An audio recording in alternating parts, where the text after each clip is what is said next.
Hello again and welcome back. I'm Ramaa Krishnan and this is my YouTube channel, Raise Your Vibe with Ramaa. Raising your vibe is really not just about doing or choosing great things or being positive. Raising your vibe is really about living your life consciously and intentionally, getting in touch with the ways you relate to the human experience and to make them conscious and to navigate a different relationship with who you already are. One of the experiences, human experiences, that is part of the one way movement of time is nostalgia. And this is particularly prominent and powerful in people who are more emotional and sentimental. And I'm one such person. In fact, very early in my high school days, I remember coming across this poem by Lord Alfred Tennyson that really spoke to my heart. And I am going to read from that poem some parts of it, and you can read the entire poem in the description. I will give you the link. It's called Tears, Idle Tears. Tears, idle tears. I know not what they mean. Tears from the depth of some divine despair rise in the heart and gather to the eyes, in looking on the happy autumn fields and thinking of the days that are no more. Real expression and description of nostalgia.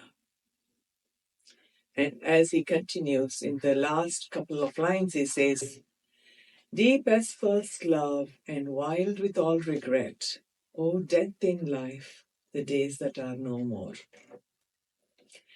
So, reading this poem as a high schooler, I totally resonated with it.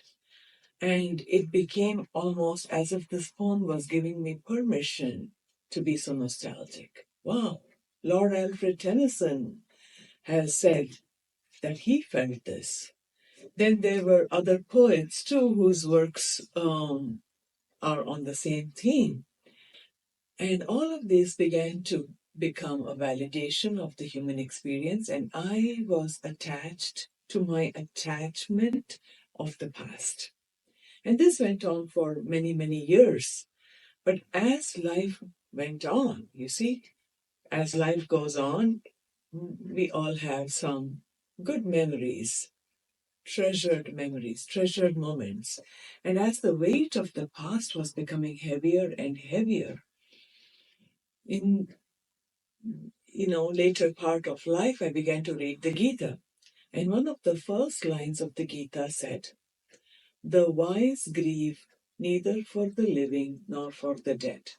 And that line caught my attention because the way I grieved both for the living and for the dead. I grieved for the days that are no more. And it brought into awareness my tendency of doing this, and I began to examine my nostalgia deeply. It's not a bad thing, but it's not a good thing either. Like everything, it is good in moderation. The problem with nostalgia, when it is a blind nostalgia, is that it overpowers the present by coloring it with the past. You are living more in the past than in the present. The other thing is that as a way of life, as a way of reflection, one begins to be more loyal to the past than to the present. Even the present moment that we are living through, the moments I was living through, while they were not perfect, when they receded into the past, I would look at them with rose-tinted glasses and think, oh my God, what a great time that was. That time might be 2 years ago, 5 years ago, 30 years ago. As long as it was in the past, it was more endearing than the present. And this is how I began to get in touch with the problem with blind nostalgia. Nostalgia by itself is not bad, but when it is a blind loyalty to the past and it weighs upon the present and it clouds our experience of the present, we need to become aware of it and examine it deeply. And when I examined it deeply, I began to get in touch with the fundamental truth about life, that life moves in a certain direction, and no matter how much we long for the past, it always remains in the past. And what I was doing through nostalgia was putting up a passive resistance to this one way movement of time. And as I began to reflect on the teachings of the Gita, which say, the wise grieve neither for the living nor for the dead, I began to ask myself, how can I grow from this ignorant, blind loyalty to the past to a more wise interaction with it? How about understanding, even grieving the past, but all in moderation? How about relating to it in a way that's more conscious, grateful, and intentional? When I'm able to look at the past days with gratitude, with joy, it changes my perception of the past and it opens me up to the possibilities in the present and the future. Because of the heavy weight of nostalgia, for years, I could not even enjoy viewing through family albums. Old pictures, old albums like the one that I have here of times when my children were young, when my parents were alive. Those became very painful to look at, to return to. But as I continue to work with this bout of nostalgia, make peace with it, meditate on it, meditating on the past, looking at the wave of nostalgia that arises and interacting with it differently, transforming the pain into gratitude, transforming the resistance to this one way movement of time to an acceptance. It's like a movie you watch. You get to watch the movie, you can't turn back. You can go back and watch it again, but as you're watching the movie, especially if you're watching it in a theater, you don't have a rewind button. You just have to be there in the moment, grateful for the past, open to the present, and trusting the future. During meditation, and I will create meditations for handling nostalgia. And as we meditate in a way that we relate to the past differently, we are able to open up, relax, and accept the fact this life is precious and you get to live it once. Sometimes, with the help of family albums, you get to live it more than once. But eventually, you have to close the files and return to the present moment. Although you can return to the past from time to time, you can't live there. Life is happening in the present. Let us live it and let us live it lightly without carrying the weight, the burden of times that are no more. Let there be life in life and not death in life, the days that are no more. Now, let me lead you through a short meditation that you could practice regularly or when you are in the throes of nostalgia.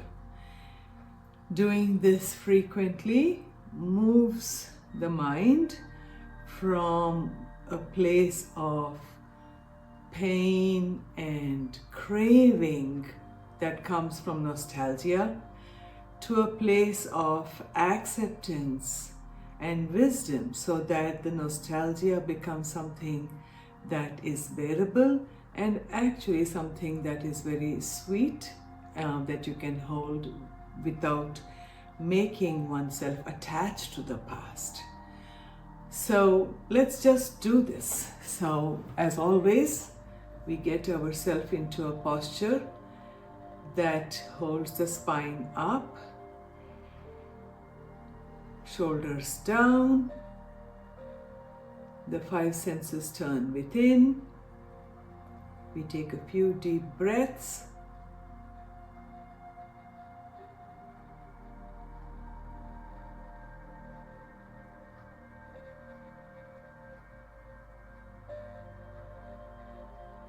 Call to your mind a memory, a page from the past that leaves you in the grip of nostalgia and melancholy. Feel the feelings.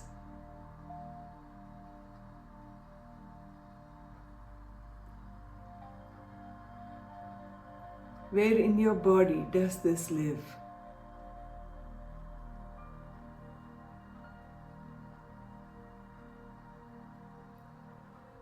This memory, wherever it resides in your body, let your mind go there. And imagine that you are taking those memories, those sounds, the memories of those sounds, smells, smiles, and putting them into a multi-dimensional album, an album of sweet memories.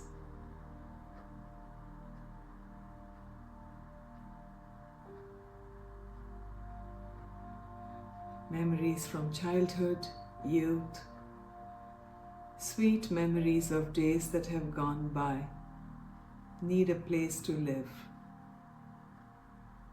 And we put them into this multi-dimensional album.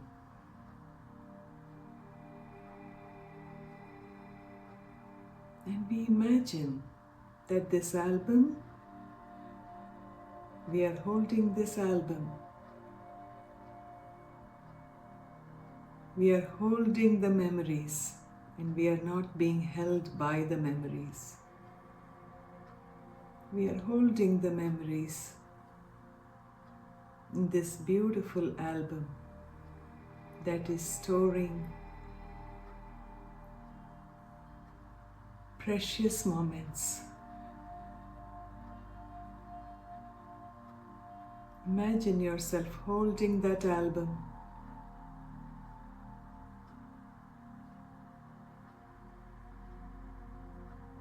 And then imagine yourself closing that album.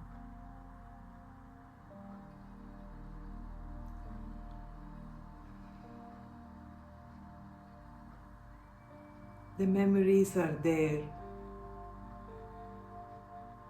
The smiles, the sights, ever fresh in that album.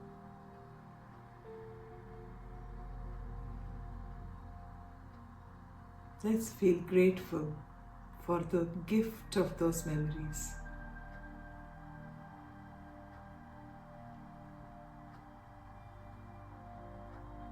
And put that album away for now. It's there for us to return to. But now we come back to the present moment.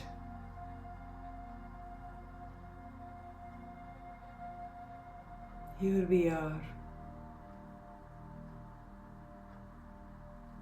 in this moment, this body, this home, this environment, these sounds, these smells.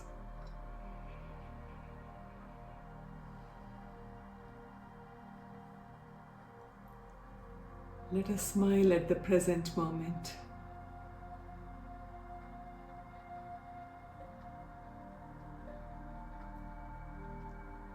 And taking a deep breath, let us ground ourselves in this moment, this body, these sounds, these smells. And let us come back to make more memories that we will one day savor.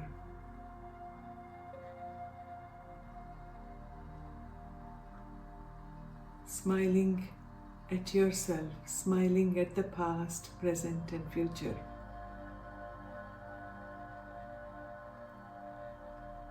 Gradually bring yourself to this moment. Open your eyes when you feel ready.